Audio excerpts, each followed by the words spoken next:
I'm so excited.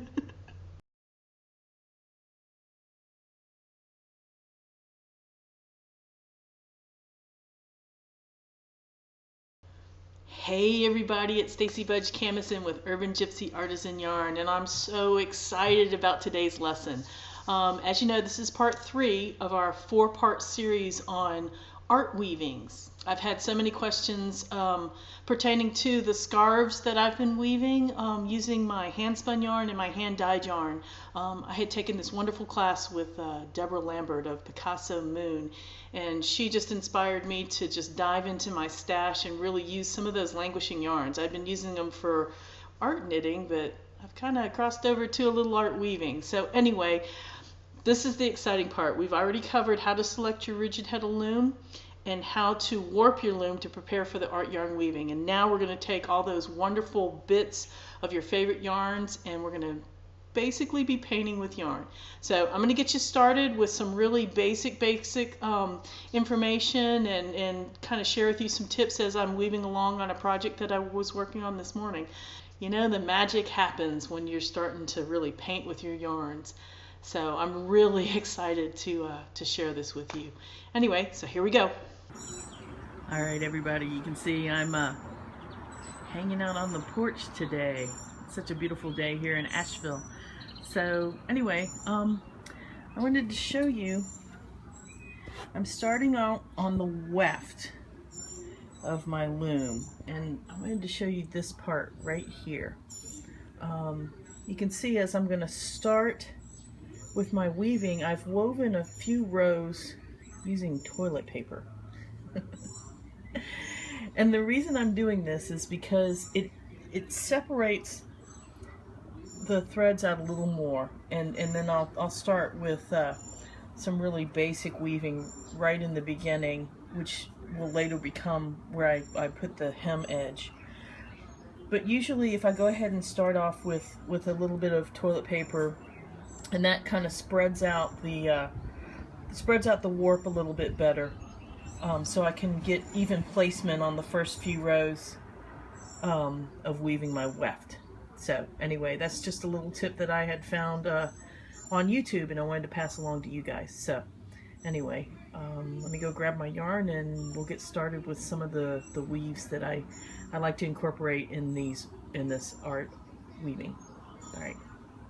All right, so in preparing for to do some weaving, I just wanted to talk about some tools that I found helpful. Now you can buy these shuttles, these little stick shuttles, and they're not that expensive, but I tell you, if you're using a ton of yarn when you're doing this kind of art yarn weaving, to buy a bunch of these kind of shuttles is just not real practical. I mean, you'll collect some over time, but for the most part you're going to want to find a different solution. And I've found that especially for weaving on a smaller loom, that these tongue depressors that you can find in the craft stores really work just fine, especially for little remnants of yarn from your stash. You can wind them on, and you can see where it's just, you want something that's going to be, here, let me pull this up here. You want something long enough that it's going to be easy to pass it through and reach. Okay, if we're talking a loom width, you know, that was longer, this is not going to be practical, but maybe a paint stirrer might be practical.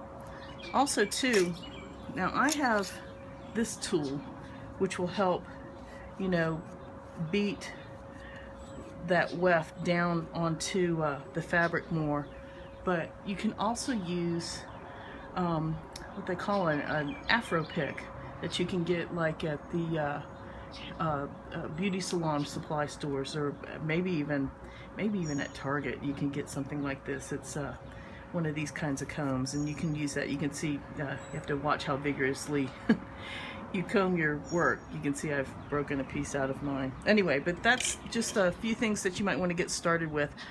And you can see over here in my basket that I have just a collection of a lot of my little remnant yarns that I've put onto sticks. Here's some handspun that I had been testing. But as far as things like, you know, this kind of chunky yarn, I don't necessarily put that on there, just because I'm only going to be using smaller bits of this. So we'll go over that in a minute. Anyway, so yeah, so when you're preparing, I would just take like an evening and wrap all your little yarn bits onto some tongue depressors or some paint stirrer sticks, just to kind of get it ready, and so you can have that yarn laid out like your palettes of paint that you're gonna, if you were doing a painting, so you can paint with yarn onto your weaving. All right, so let's get started. So I usually like to start the beginning of any piece with a yarn that's not terribly thick or terribly fancy. I mean, this is kind of the end, and the reason being because I like to do a hem stitch on this edge, and it's a little easier, and you're going to have the fringe on this edge anyway. So I think if I started out with something a little wild, now if I wasn't going to add fringe, then maybe it would behoove me to start out with, you know, one of my crazy novelty yarns, but otherwise I'm going to start with just a really basic worsted weight yarn. So now usually when your shed's in a neutral position, then none of the warp threads are raised. So it has two positions, or actually three positions. So you have the up, and then you have the down, and then that neutral position. So I'd like to just, you know, start with one, and we're going to switch between up and down. So I just pass that stick through, and I pull it kind of down to the bottom if I can, and then I take the heddle and beat that yarn into place. Not too heavily, just kind of tuck it into place.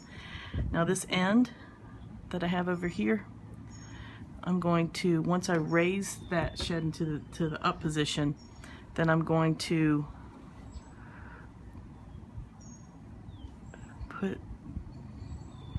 tuck that yarn right into place,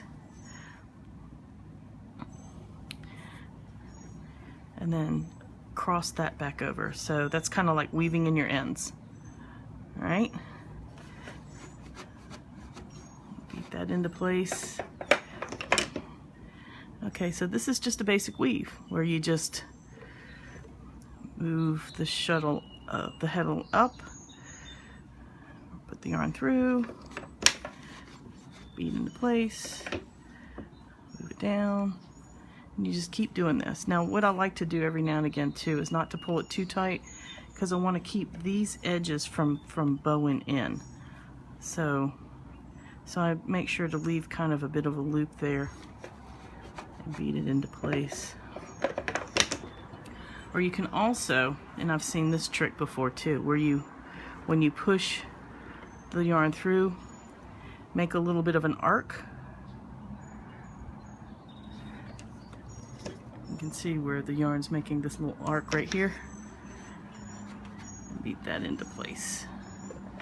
And sometimes as I go, if I'm using, see, I'm using this hairy yarn here, so as I go, a lot of times I like to kind of pick out that fur as I go, but you don't have to, you can just do that as you go. So anyway, so I'm going to continue to do this, and next we'll talk about when I know to change colors. So okay, so I've woven just a little bit at the beginning of my weaving, and now I'm ready to change colors. So what I'm going to do is I'm going to cut this yarn here. And you can see that I have moved the heddle down. So, you know, just like when I was starting, I'm going to tuck that one piece of yarn right in there, and then I'm going to begin with the next yarn. So when choosing a yarn to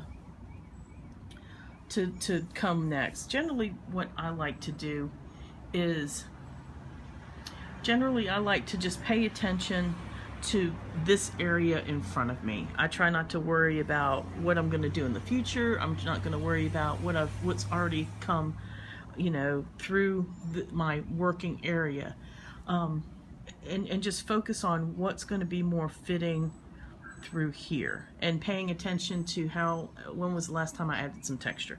So, and I'll talk more about that in a little bit. But anyway, so to start this new row, you can see the end of this piece of this yarn comes to here. So I want this other end to kind of overlap just a little bit. So I'm going to maybe put it to here, and you can see that there's going to be a bit of an overlap of this far. So beat that into place,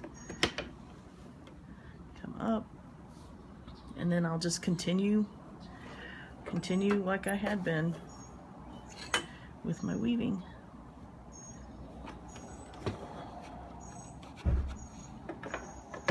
Okay, so you can see I've only woven just a little bit of this accent yarn. It adds just a touch of texture in there, but I'm kind of feeling that I don't want to add any more than this. Now here's my theory behind it. I try not to make the sections that are right next to each other the same width. I mean, I guess if you want that to be a design element, I would either like make them all the same width, or maybe alternate, you know, the two same widths. But for me, what I've been really drawn to do is more random width. It adds a little bit more interest and texture. So, and I try to be really conscious of not letting it be the same width. So, and you know what, I'm going to cut this yarn here, and rather than tuck it in, I'm going to leave this hanging out because I really like the texture. I don't know if you can see here. I really like the texture that's going on right here. So I'm going to leave that out as a dangly. Alright, and so since I have these pink colors, these pinky purpley colors, I'm going to try and find something that's a little more contrast to that, mainly to make that pop out. Or maybe, see, now I've got this gold going on right here, and I've got this yarn, which I think would be a nice way to begin the accent of this. So, alright, so you can see where I left off there. So I want to take it, what I'm going to do is take it this way. And do that thing where I'm going to let it, I'm going to leave it here, and I'm going to tuck this end back in. Alright, so continue to weave. Remember this story where we tuck this piece back in here. Okay. Alright, so I'm going to continue to weave this, but I'm going to probably make it wider than this piece because I want it to be wider than this. I don't want another thin piece. And this is a nice, good background color with just a little bit of purple and brown in there, so I think that's going to be a really pretty accent to show off some of these warp threads. So, alright, so I've gotten this width as wide as I want to go, and you can see I've tucked in my edge, and I'm going to weave that in with the next row of yarn. Now, I know for a fact that I like to combine this color with a contrasting turquoise blue. Now, I think this this blue really makes these two colors play off each other really, really well.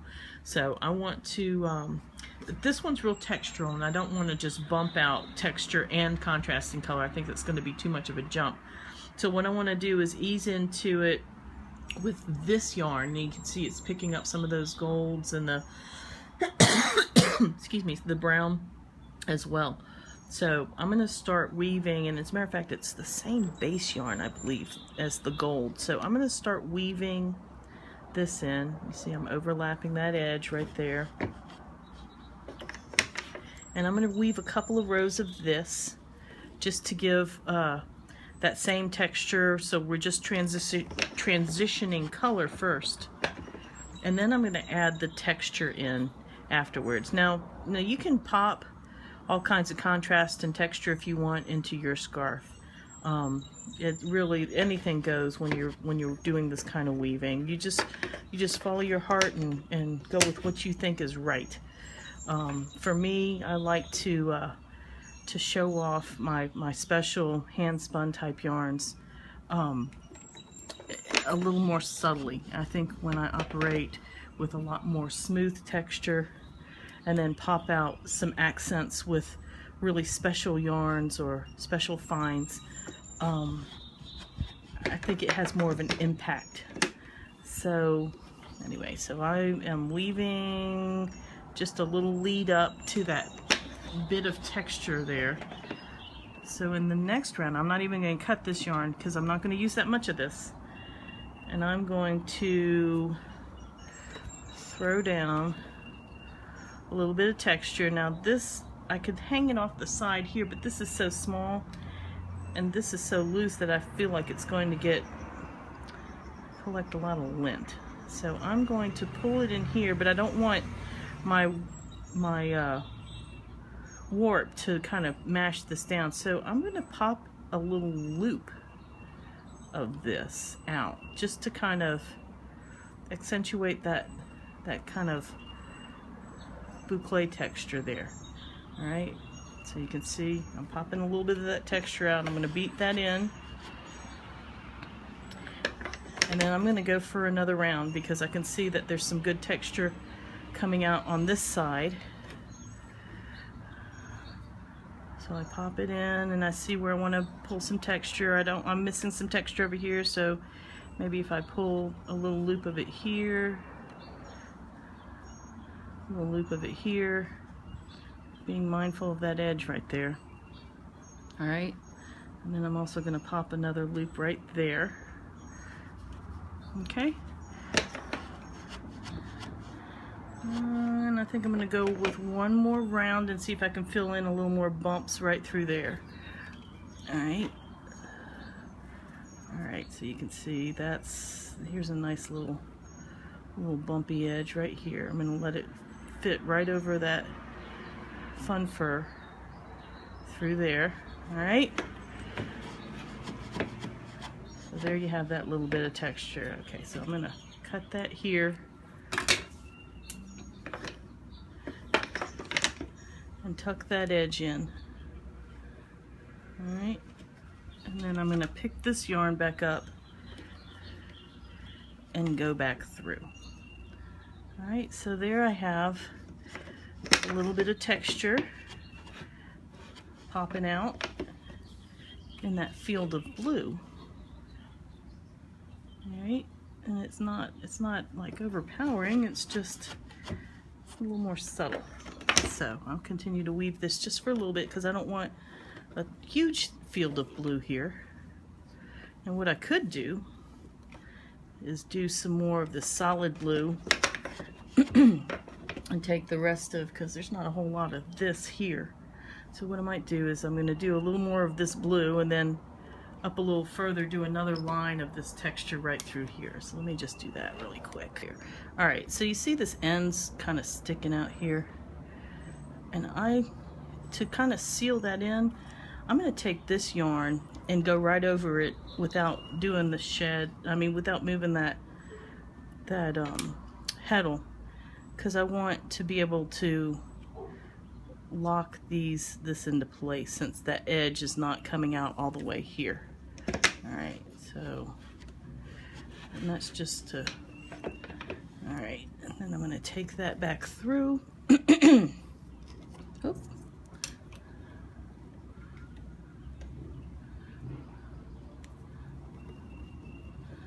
Alright, let's see. Let's pop out this little green right here. Little loop there.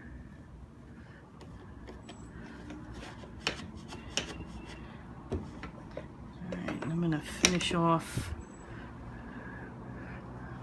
with a little texture right here. and right here. All right, so you see I have that edge right there again. So I want to lock that in. I'm going to bring that back across without moving that heddle. So that's going to lock that into place. All right, so I'm just going to continue to weave a couple more rows and then I'm going to switch colors again. So, but you can see, you know, you're getting the bubbly effect, but you see if I didn't pull out these loops, how some of that texture, you know, the weaving, just the nature of weaving just kind of binds a lot of the fun textures of art yarn. So pulling out the textures that you want to accentuate, you know, helps show off that art yarn just a little better. And that's probably about as far as I want to go, because it's, you know, if I go a little more, it's going to approach this size, and I want there to be a contrast between this part and this part. And also too, usually I go through and pick out this fun fur stuff, and I think for now I'm going to leave it, because I kind of like this cording effect that it's making, and I like this field right here, and I'm thinking this would be a nice spot to add some kind of accent, you know, be it a hand-painted patch, be it a series of hand-sewn, maybe, you know, Chinese coins or beads or something. So I'm going to leave this field open, and I can always, once the scarf is completely done and I can look at the piece as a whole, you know, maybe it's that I go ahead and pick that out and just let it be what it's going to be. But for now, I'm going to leave it and worry about picking that out later and see, you know, how I want the rest of that fabric to develop.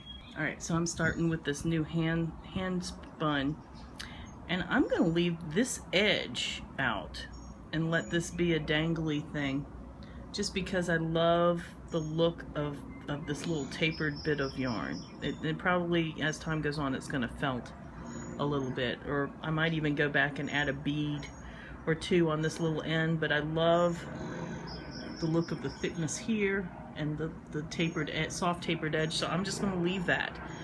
And that's really fun to do with, especially with hand spun yarn. So anyway, I'm going to continue to weave. You can see that I've picked, you know, just a small stripe of red to contrast right here. Just a small one, doesn't have to be much. And then I moved on to this kind of muted hand spun, which contrasts in with the bright. So lately, that's what I've been going with a lot, is trying to find contrast between the colors and the textures, but to keep it subtle, and so it'll show off each little piece, like the contrast of the texture of this yarn with the contrast of the smoothness of this yarn. So all right, so generally I try to space my textures out a little more, but for the interest of just this demonstration purposes, I'm going to go ahead and show you another bit on adding art yarns. So I've got this fabulous yarn that's from Deborah Lampert, Picasso Moon, and you can see it has all kinds of crazy locks and textures. So I'm going to add a line of this yarn to my piece, but you know, I'm kind of nervous about cutting it because they've got this wonderful bit right through here. So you know what, I'm going to unravel this edge since there's not a whole lot left of it. All right, okay, yeah, this is a better texture right over here. So what I'm going to do is I'm going to weave in this, but you know, this part I want to be in here too, because there's some interesting stuff going on here, but it's kind of looped back on each other just a bit, maybe. Let's see. Oh, look at that. Okay, so yeah, I want to start with this edge in here, and you can see that there's some sequins, and so I'm going to want to pop those sequins out. So I'm going to pop that in, and then I'm going to make sure these sequins stick out on the front and don't get caught underneath. Now here's a pile of sequins, so I might even just catch that loop and pull it through, And before I continue, I'm going to lock that in because you can see that edge is right here and I don't want that edge. So I am going to pop a locking yarn down, bead it, and I'm going to do a, let's see, do I want to throw this row back over? Now if I throw this over, you see I'm afraid that these sequins might be lost. And I'm trying to decide if I'm okay with that. No, you know what? I'm not okay with that. So I'm going to, here's what I'm going to do. Since I have a dangle over here, I'm going to cut this off right at this little edge right here. Because there's a little over twist piece right there that I think can pop out to a little point, and let this be a dangle edge right here. Alright, so I'm going to weave a little more plain texture right through here, and then I'm going to show you how to pop out some of that, the locks from the lock spun yarn. Okay, now that I've woven a little space between the textures, because I wanted these sequins to stand out and I didn't want to cover it up with a big old lock of wool. So what I want to do is I want to add this texture, but I want it to land like right here because I've got some sequins here, I've got some sequin here, so I want to split the difference and let it be right there. So I'm going to, and without cutting that piece, I'm going to go ahead and pull this out. And just like we did with making those loops, I'm going to take the bulkiest little parts here, and then I'm going to let that edge be right there. So that means I'm going to have to do a locking piece of warp. So, and I want to accentuate these locks. So I'm going to let these loops come in, and I'm going to do the same thing. Now, granted, if the locks are pretty intense, you know, you could always just, you know, pull out the lock part and let that be smooth, and it'll just be a little bulky area. And I could totally do that. Let's do that for this. So I'm going to let that lock show up there, and I'm going to let this one be part of this, and I'm going to let this all kind of fall right there. Okay. So pull that down into place. Now I don't know if I want that hanging off, so you know what, I'm going to loop it back around, and I'm going to cut this right here,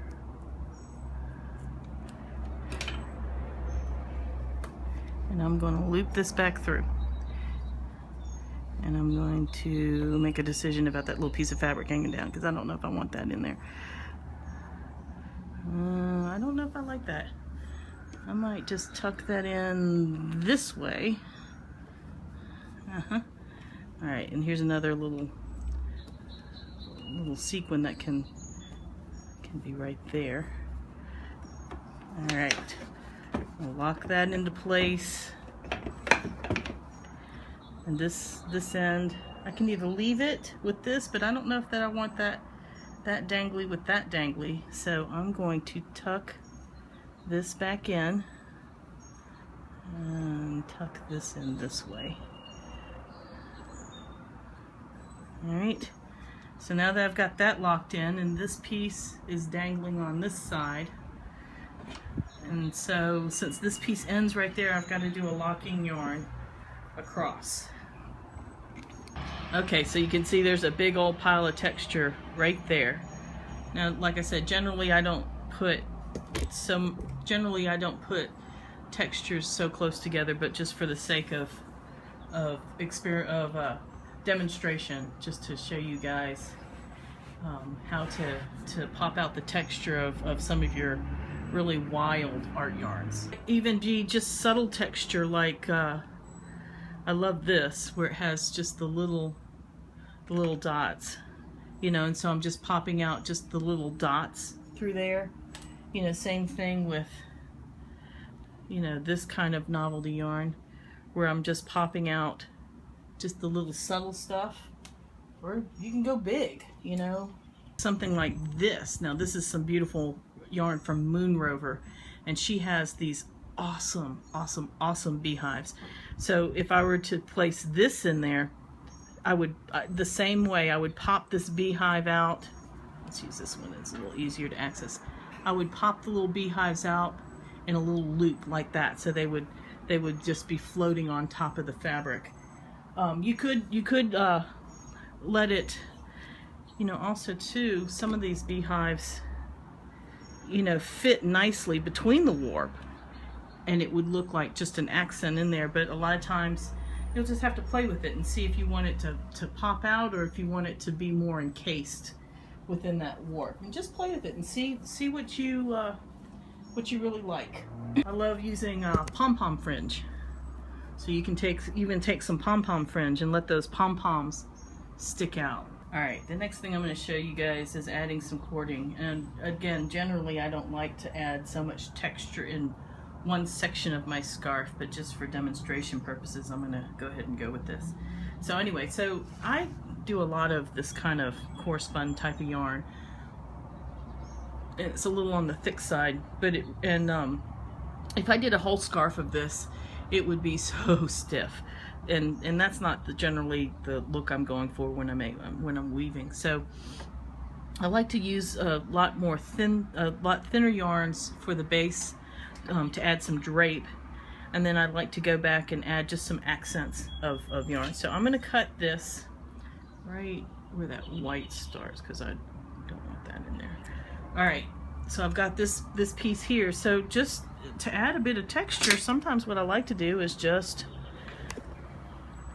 place it across and leave these ends dangling, and that makes a nice little fringe.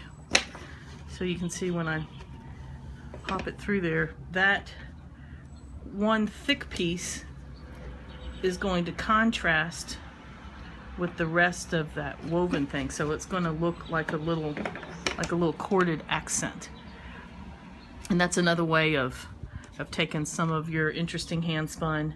You know, you can have a really basic yarn, or maybe you have some hand spun that's core spun, and on the thick side and has a bit of sparkle or something like that in it that you want to show off. Alright, okay, so you can see, you know, that little bit of bright contrasting, and it kind of pops out. So I'm going to add another piece. I don't want that yellow in there, so I'm going to cut that yellow out, and I'll use that later. That's one thing I love about weaving, is that you use up all of your little remnant pieces. Yeah, the siren's going off. Yeah. Oh, the joys of living near downtown. Okay. So if I pull this, I want this to be about the same length.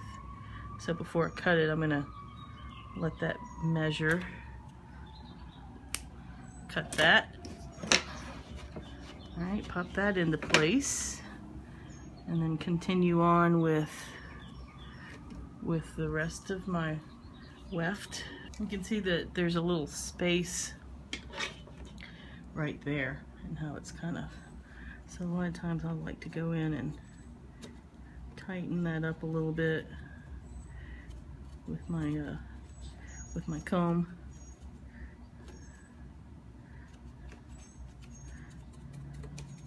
There you go. There, and that evens it up a little bit. So there you have it. So that's adding some subtle corded texture. So there you have it. This is just a small set of basic tips that can get you started with your fiber art weaving. But you can definitely make some beautiful pieces with just these really simple tips that I've shown you. But if you want to dive a little deeper in getting into some other great techniques for art weaving, then check out the link that I'm going to post below and pre-register for my art weaving Beyond the Basics class that I'm going to have starting on July 20th. I'm going to cover all kinds of wonderful techniques that can add a little bit more accent to your pieces. Some really fun techniques that you can explore to show off your art yarns and your hand dye yarns, or even just some of your plain yarns. So anyway, again, I'm pulling that together. It's going to be ready on July 20th. It's going to be an e-course, and I'm going to be sharing with you some videos and instructions, and we're just going to have a lot of fun with it. So anyway, check it out.